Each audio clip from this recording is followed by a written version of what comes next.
The film was made in 2008. However, I think it still has a lot of significance. It doesn't seem like an old film. So I think that's a feather in the cap to Roberta Grossman, the producer and director. It's a story of Jewish resistance and the first full-length film about the Holocaust heroine, Hannah Senesh, who was also a poet. As I said earlier, she's a national heroine in Israel, but up until Roberta made this film, I don't think she was as well known in the rest of the world. And one of the significant things about the rescue mission, even though it was failed, is that it's been described as the only military rescue effort to save Jews during the Holocaust. And there's a wonderful use of interviews, eyewitness accounts, rare family photos, and the writings of Hannah and her mother, who features prominently in the film. It's also been called a mother-daughter love story. And I'm sure in our conversation with our guest, we're going to speak about this and how much guilt was involved in Hannah leaving her back in Hungary, going to Palestine. And she described her two great loves as her mother and the Jewish people. It's interesting that as a docent and history student, that there was knowledge of the Holocaust and exactly what was taking place in Palestine starting in 1942. And we know that the rest of the world, at least the government leaders, knew what was going on. There's wonderful use of interviews in the film. Two individuals I particularly like, the late historian Sir Martin Gilbert and former Prime Minister and President of Israel, Shimon Peres. The film retraces Hannah's mission, perilous mission, and reconstructs her final months in the Gestapo prison. Also in the film is her beautiful, beautiful poetry. Every time I hear it, I tear up. It's so profound for a 22-year-old girl to write like this and the feelings that she had. I understand there's also, Roberta can speak about this, a student version, a short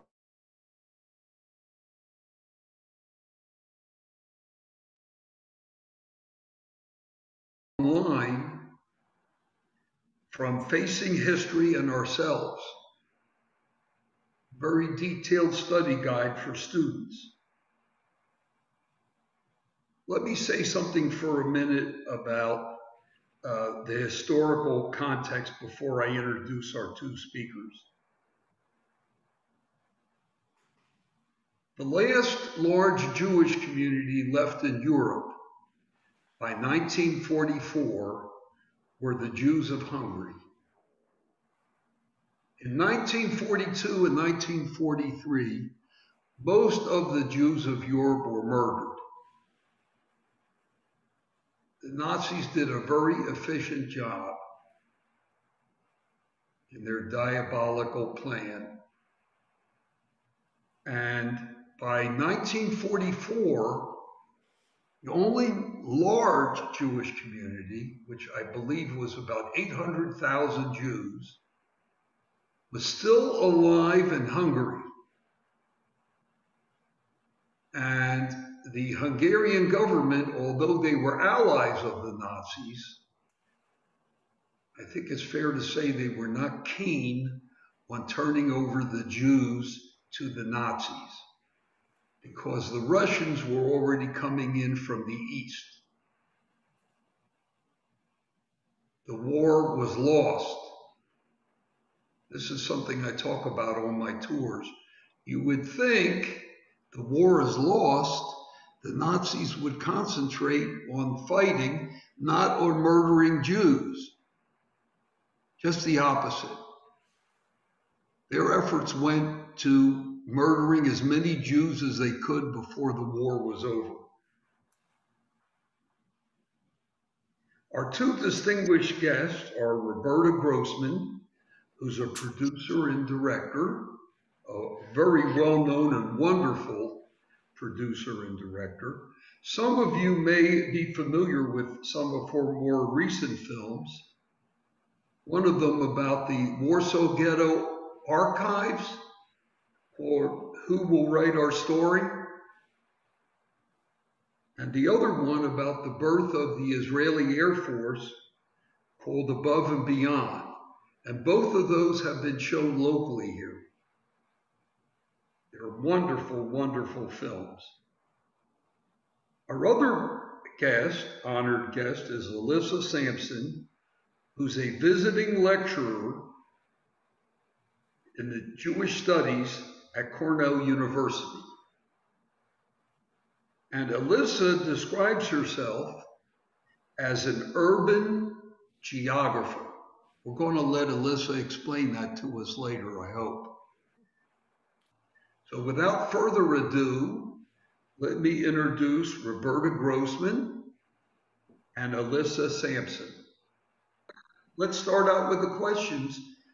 What compelled you to take on the challenge of making a film about Hannah Senesh?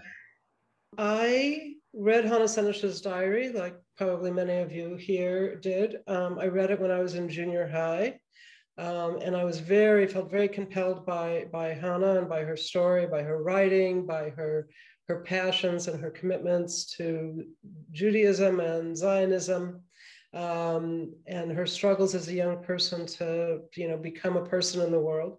I joined Hashomer Hatzair when I was in high school, and Hannah always stayed with me. And when I was graduating from college, I tried to start the process of making a film about Hannah Senesh, and happily, I was not successful.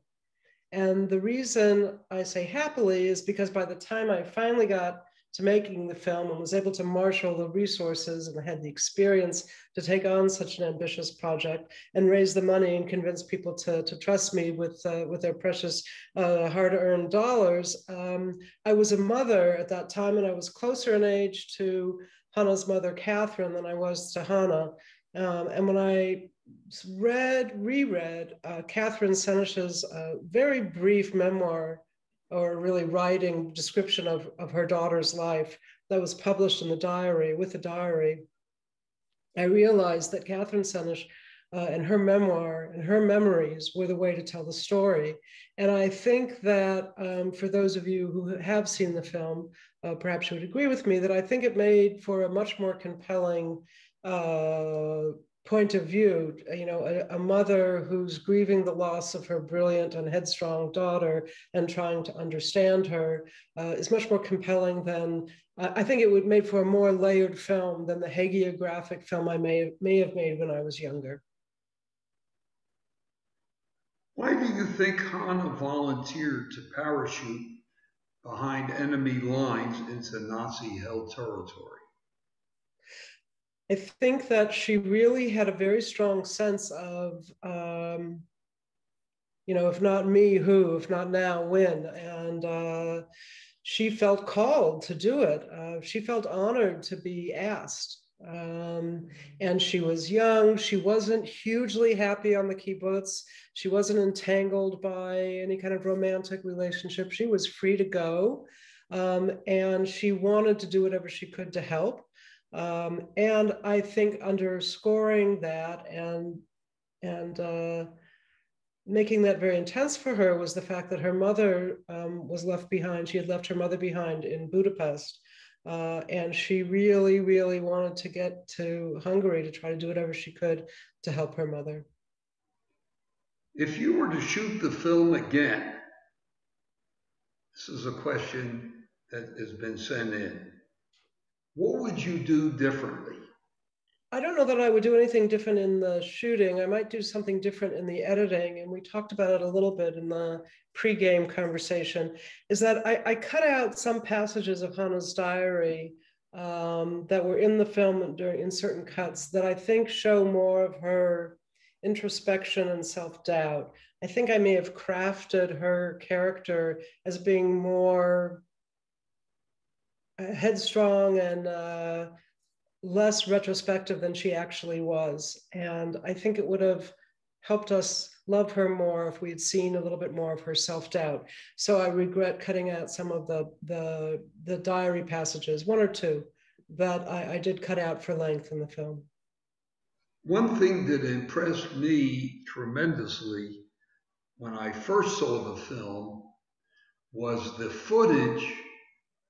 I don't know how you came across it, but I'd like to know, of her body being returned to the new state of Israel, which leads into the question of her image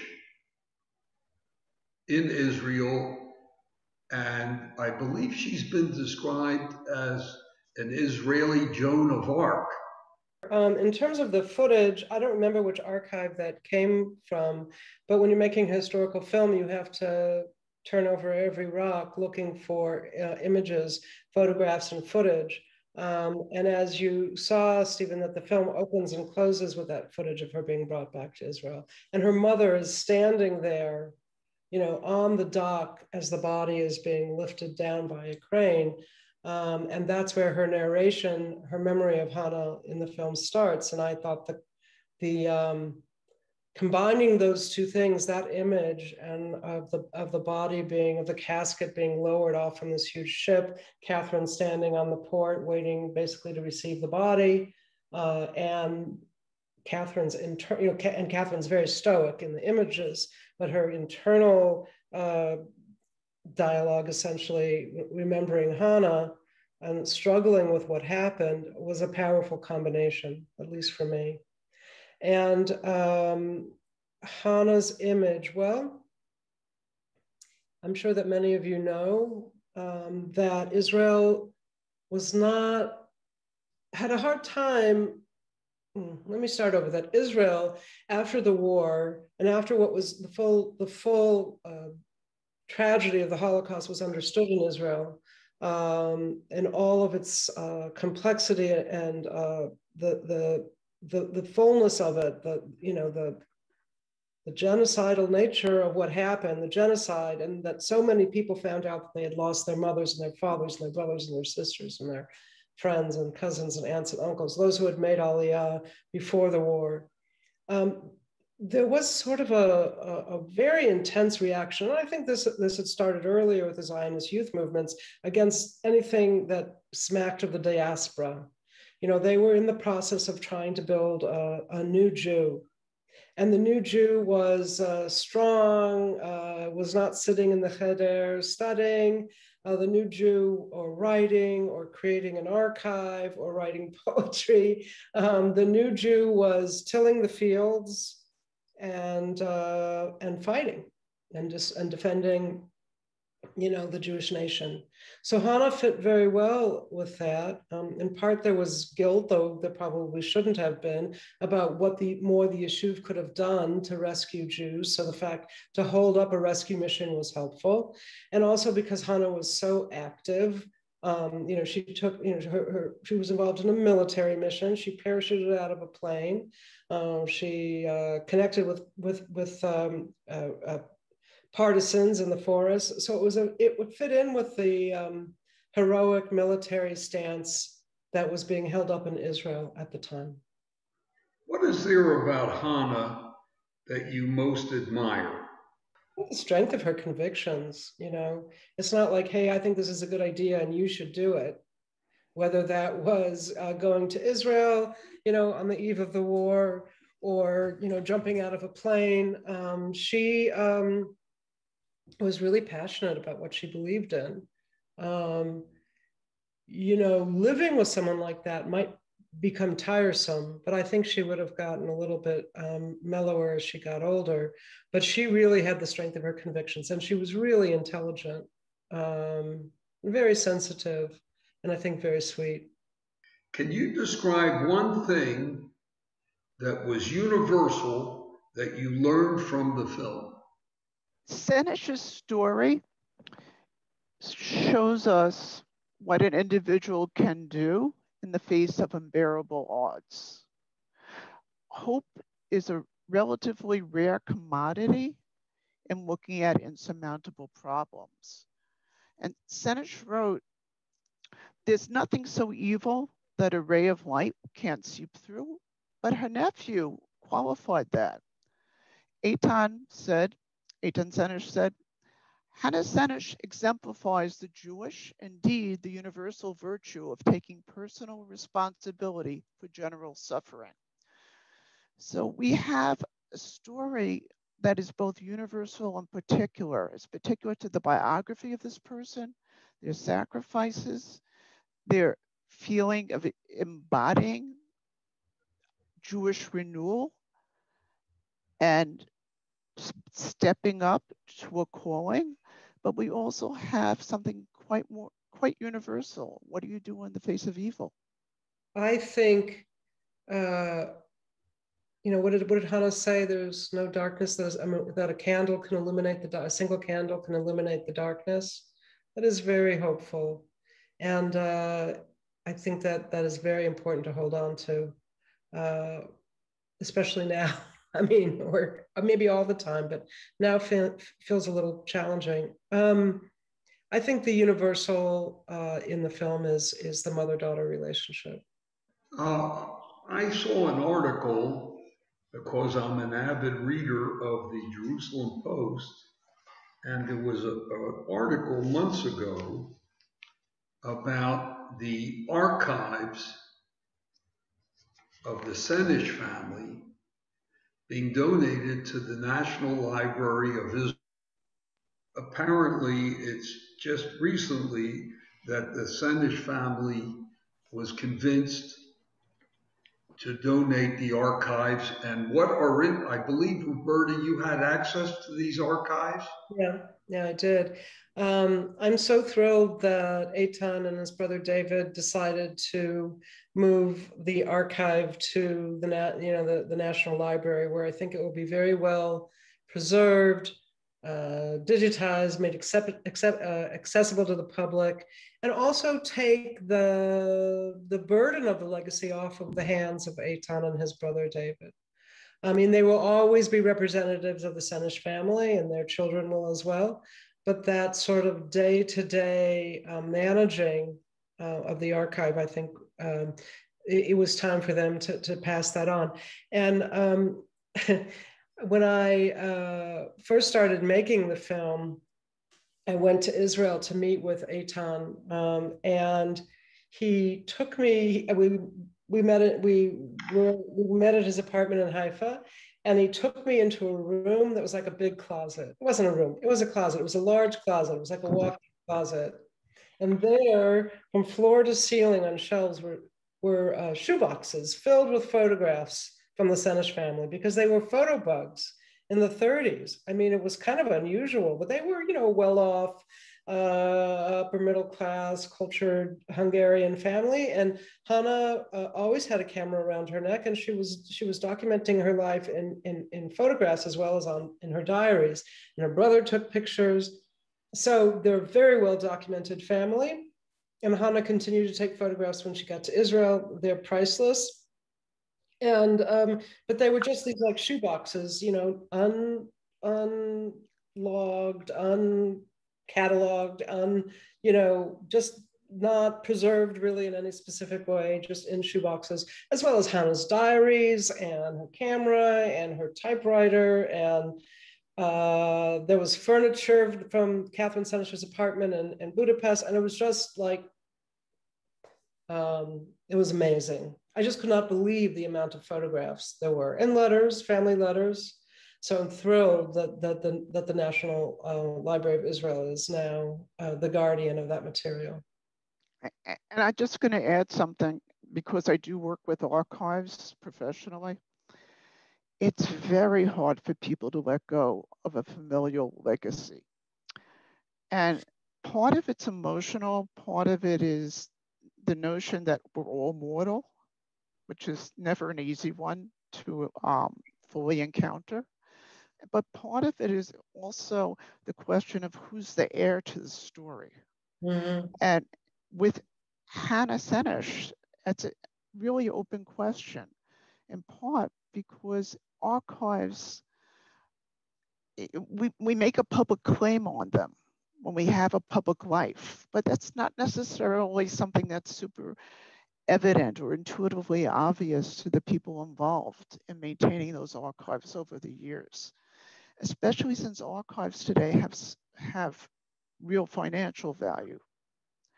So they're stepping up to do this. Couldn't have been easy. And then realistically, you would see multiple pressures going different directions. I mean, they did ultimately, I know from all these many years ago in conversations, ongoing conversations, they wanted the archive to stay in Israel. And there were from time to time discussion with other entities, with museums and such, but they really wanted it to stay in Israel. So I hope they're happy with their decision. So Roberta, yes, after seeing the film newly again, which is great to be able to do, as Steve said, some things get better with time, if anything. I was curious about a few things. So the first one is, can you speak about the choices you made in terms of enhancing historic reenactment and telling a mother-daughter story? For example, a narrative voice, fade outs into historic photos, interpreting reenactment with historic film footage, as well as with employing talking heads such as family members, and perhaps, from my point of view, most powerfully with those who had been in prison with her or had also parachuted into Yugoslavia. How did these choices become apparent to you in the course of making the film? Well, it's a great question, but I want to make sure that I understand it. What do you mean by fade outs? Do you mean just, go ahead. When you take a historic reenactment and then all of a sudden it sort of morphs into a historic photo. Gotcha.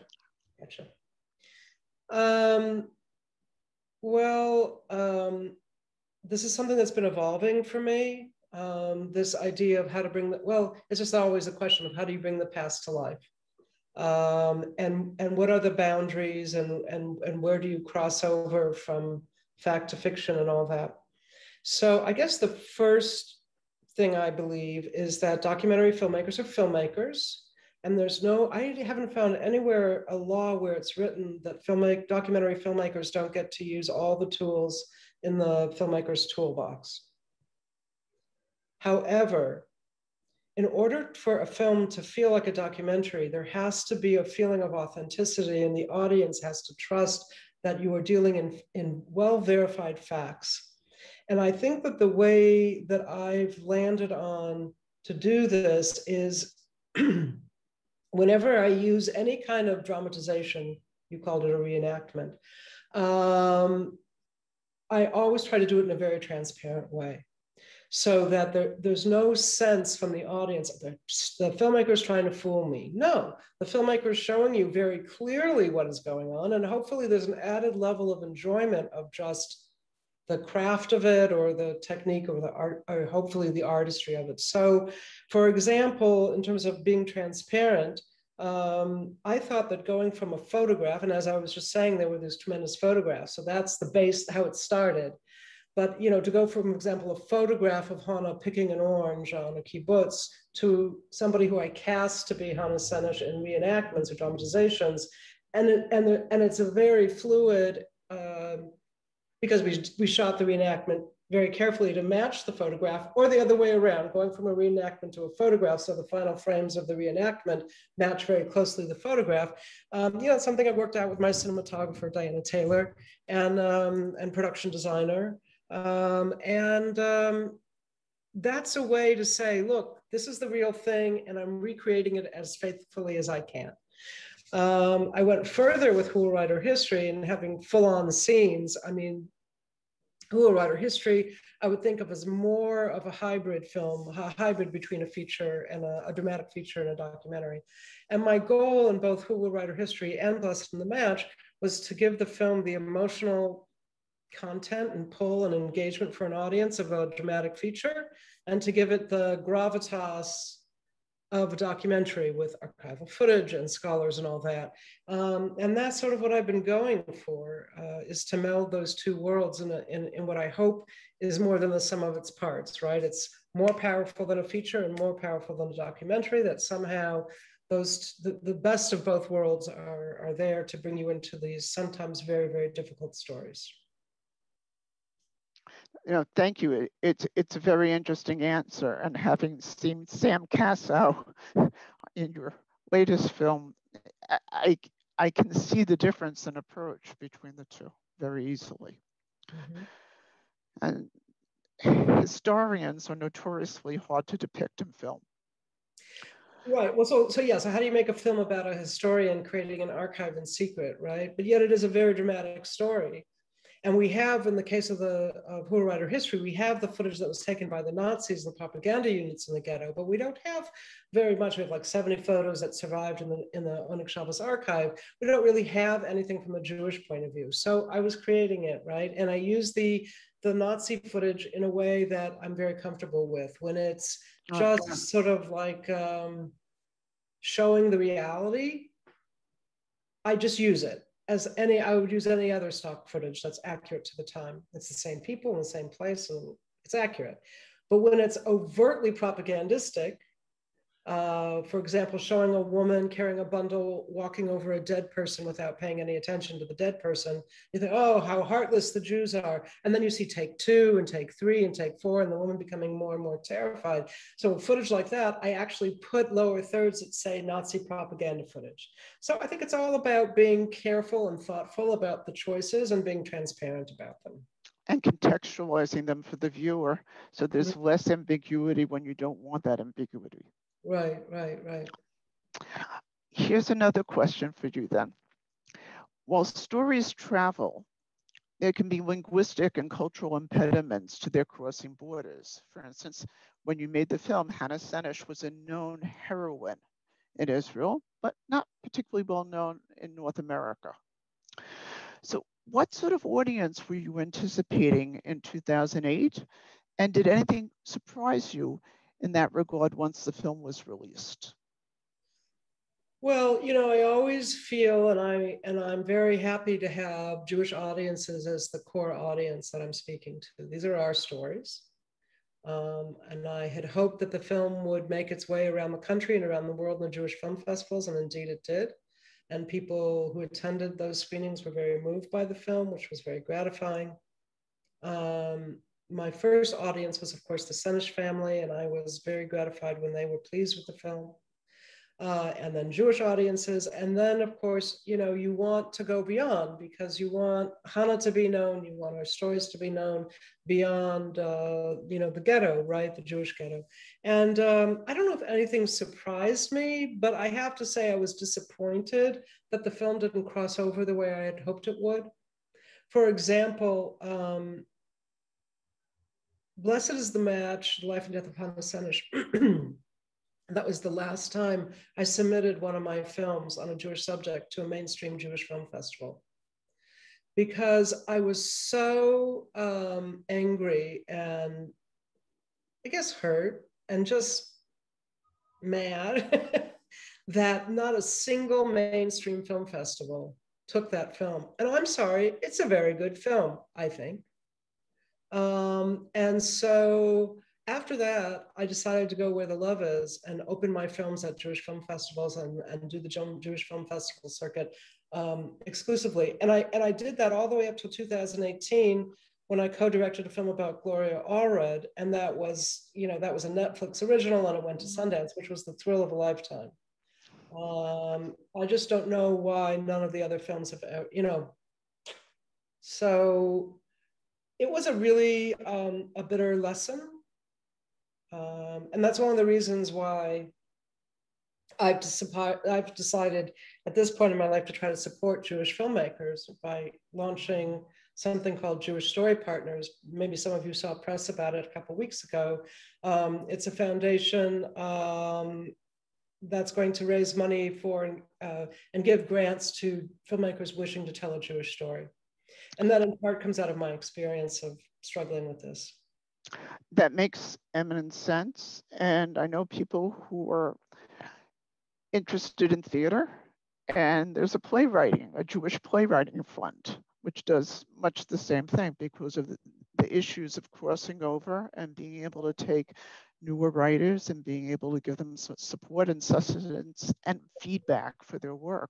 Right. So they can workshop it and then really take it on the road. The questioner is asking about the recognition of Hannah Senesh, if there is any, in Hungary today. That's a great question. And, that was actually one of my disappointments, was that I wanted the film to be widely seen in Hungary, because I consider Hannah to be a Hungarian heroine as well as a Jewish or Israeli heroine. I think there may be some kind of marker in the cemetery where her body was originally buried. There may be a street in Budapest. There may be like a placard somewhere, but no real extensive recognition of Hannah as a Hungarian heroine. Unless I'm wrong, then you know something else. No, I don't know something else other than that the story of Jewish museums of the Holocaust in Europe can be fraught in very interesting ways, particularly in the last few years. And Hungary is a good example of that, since the Hungarian government would like to have its own particular story told of the war. Right. Which makes it even less likely that Ms. Senesh's story gets told. And I mean, and ironically, as you know, Alyssa, that the Germans have done the best job of really digging in to their history and their psyche, national psyche, and really dealing with the Holocaust. And I think, ironically, I think it's very, very, I'm sure this is not an original thought, but I think it's very important for the health of a democracy to deal with this. And I think that the countries that have been pushing away their own complicity or really looking at the Holocaust in an open and honest way are having a hard time with maintaining any kind of democracy, and they either are already in or sliding towards authoritarianism. Yes, we have Poland to think about as well as Hungary today. Right. I think many of these countries want to portray themselves as victims of the Nazis rather than perpetrators. Aren't they both in many cases? When I was in Budapest, I went to the Dohányi Street Synagogue, where there's a Holocaust museum. And then I went to the new government supported Holocaust Museum. Very, very difficult to find. It's tucked away in the south part of Budapest, very little signage, and even the policemen nearby didn't know where it was. It took me a couple hours just to find it. And of course, they downplayed the role of the Arrow Cross. This person says, there are many unsung heroes. Are you planning to cover other heroes? Well, I don't actually go looking for heroes, but maybe that's how it's turning out. I am developing a film with Dr. Susanna Heschel about her father, Abraham Joshua Heschel, who's certainly a hero, as well as a profound thinker and religious and philosophical and theosophical thinker, activist. And as I mentioned, I am launching this Jewish Story Partners to help other filmmakers tell their stories. So hopefully they'll bring out some of the other filmmakers will bring out some of the stories that remain to be told. And there's never an end of stories. And in terms of Holocaust stories, even my closest friends, will roll their eyes and say to me, "Oh God, not another film about the Holocaust." And my reaction is, I didn't realize there had been 6 million films, right? Because everybody has a story, and we'll keep telling them as long as we need to. And I very much agree with Roberta about the victims and the oppressors and the collaborators. It's not a binary. If I look at Ukraine, if I look at Poland, Poland was invaded by the Nazis. Nobody's going to argue about that.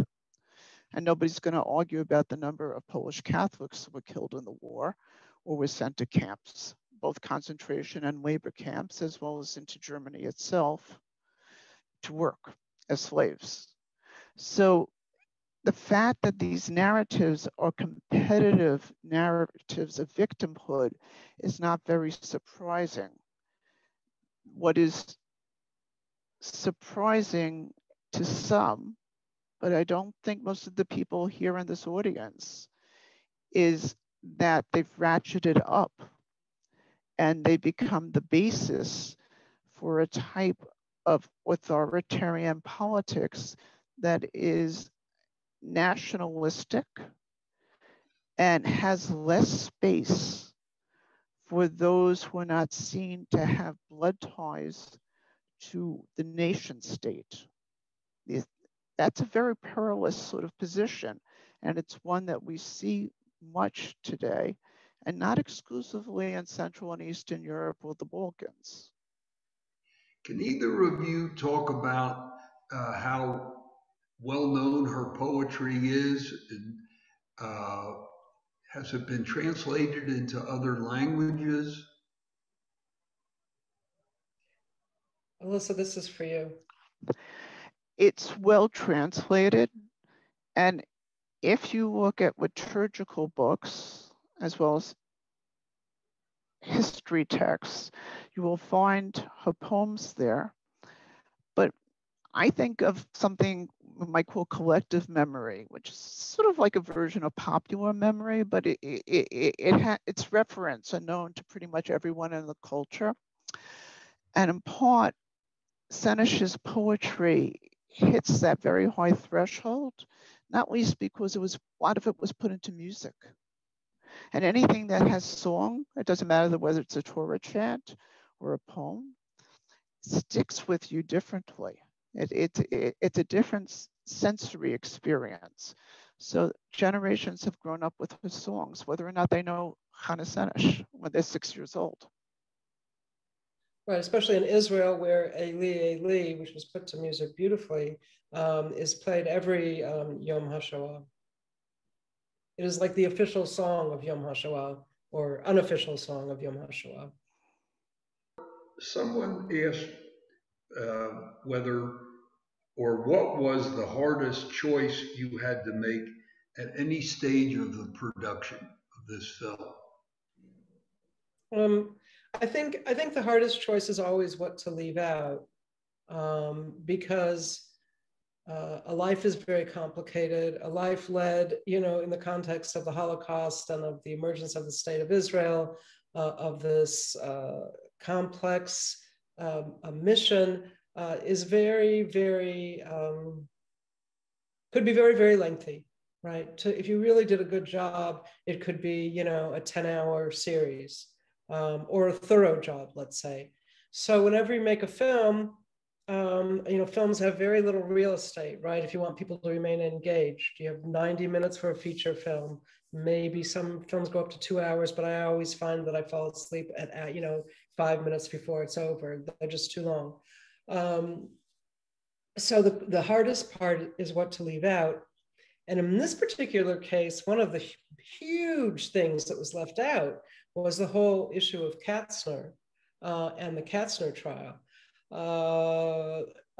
those of you who are familiar with Katzner, he was the one who organized by negotiating with Eichmann. He organized for a couple of trains that took out, I think, 3,000 Jews from Budapest. And ultimately, these people survived. Katzner survived. He went to Israel. He was in, I forgot which of the government's parties he was in. But he was actually, there was a trial, and it wasn't really the Katzner trial, it was the trial of somebody who, basically maligned him in writing, and Katzner's party sued this guy for defamation. But it really turned out to be the Katzner trial. And in that trial, Catherine Senesh, Hannah's mother, this is after the war, of course, basically put the nail in Katzner's coffin, because she described how when she was released from prison and Hannah was still in prison, before her execution, she went, I think, daily to try to get Katzner to see her, and she would never, do something. You're the you're the most powerful person. You're dealing with the Nazis. Do something. Get Hannah out of prison. And he wouldn't even see her. He knew, as far as I understand, he knew about the parachutists, because a couple other of them had come through to Budapest and gotten in touch with him as well. He turned, I think, either one or two of them over, and they were deported, and one of them died, and one of them survived. So he did not want to have these parachutists coming in with no coordination, as far as he knew, impact what he was trying to accomplish with Eichmann. So Catherine's testimony was very powerful. And not long after the trial, somebody assassinated Katzner in Israel, I think at his front door. And I just felt that to go into that story would completely derail the film. And so I just didn't mention it. Are you familiar with the film Killing Kastner? Yeah. Because I showed that a number of years ago. It's a very fascinating story. Excuse me. Along the lines of what you were just relating. Well, I think that filmmaker takes the point of view that Katzner was wrongly maligned. Right. Correct. There's a similar story in Holland about those who got out with the help of people who were connected to, I'm not going to use the Dutch word here, but the equivalent of a Judenrat, a council, right? That was in charge of Dutch Jewry before the war. And what privileges, what allowed people to get out, whether support from the American Jewish Committee, the money, there was a train, the train to Switzerland. There are a lot of these stories. They're historically accurate. Mm-hmm. They're painful, in particular to the people who couldn't get on those trains or whose parents or children couldn't. Right. For every Kindertransport story you hear the story of the parents that weren't able to come. Right. The choices are miserable, and very few look good in these stories. Right. That's what Barbara Kirschenblatt-Gimlet says, that the historian says that the Nazis imposed choiceless choices on the Jews. And I think that's very true. So I certainly don't like to judge. That you actually finally made different from what you originally conceived that you were going to do? I didn't hear the first part of your question, Stephen. I'm sorry. The final version of the film, how did it differ from what you originally conceived that you were going to do? I really don't know. Things evolve. I mean, the films are written on paper. If you're writing, and with historical films, I do write them beforehand. They're written again when you're shooting, and they're written again when you're editing. So hopefully you end up with something that has the spark of your true intention, but the exact form changes as you go along. I've got a wonderful announcement from our president, Susan, that we will include Eli Eli in our Yom HaShoah commemorations here. Nice. And it's absolutely beautiful. So that is wonderful news. One of our attendees, one of our audience, is asking whether you found anything that surprised you in the making of this film that was unexpected. Well, I was surprised by how many people there were alive at the time that I made the film who knew Hannah and knew her well. And that was, if I had made the film like 2 seconds later, that wouldn't have been the case. But I was able to interview a couple of Hannah's classmates from when she was a girl growing up in Budapest. That was wonderful. The interviews with them were wonderful and really gave insight into her character. And they were delightful people as well, and great, great on film. I was able to interview especially one woman who knew her, who was in the prison cell with her when she was in prison in Budapest. I was able to interview somebody who was with Hannah on the kibbutz when she was in Israel. So that was fantastic. And I didn't really know when I set out that there were going to be that many eyewitnesses to help tell the story. And if I could add to that, it fleshes out the story so it's not hagiography. It's not just a story of martyrdom. This is an all too real adolescent, right? With misgivings. She spends Yom Kippur each year figuring out what she does wrong. She doesn't go to shul, but she does want to know what she's done wrong. And she is not very self-forgiving about that. And while she may be headstrong and absolutely convinced this is her mission or calling in life, she does voice the doubts both in the diary and in some of those interviews. Mm-hmm. Yeah. And oh, I forgot when you said the thing about it not being hagiographic. One of the best parts of the film for me was Reuven. Was it Reuven Daphne? Yes. Who was the head of the mission, or the head of the group, the partisan group that she was with. And he told her not to cross, and she did anyway. And he said, "I didn't like her, but I admired her." And I love that. I think that saved the film, Mm-hmm. right? Well, I want to thank both of you. I think we're running out of time. And personally, I enjoyed this, and I hope our audience did, because I think the remarks made by Alyssa were very cogent and very appropriate and insightful. And as I said earlier, I think, Roberta, you've made a wonderful film here. Thank you. It's one of my favorites because our group, Jen Shoa, was talking about which films we wanted to show this year. Right. And I didn't come up with one of the newer films. I said, one of my very favorites is the one about Hannah Senesh. Even though it was an older film, doesn't, as I said earlier, it doesn't feel like an older film. Feels like you just made it yesterday. Thank you.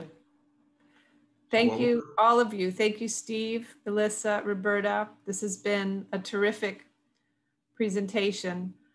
And we will send out information about how to watch the film. If you hadn't seen it before, if you want to watch it again, which I now want to watch it again because it's been a few months since I saw it. And we'll also send out information about our next program, which does happen to be about another very heroic, brave group, the Newark Minutemen. That book is out, and we'll be speaking with the author, Leslie Berry, and she's also hoping to make it into a film. So maybe she'll have a connection with you, Roberta, who knows? Thank you all so much. Hope to see you at the museum, and stay safe. See you next time. Thank you. Thank you.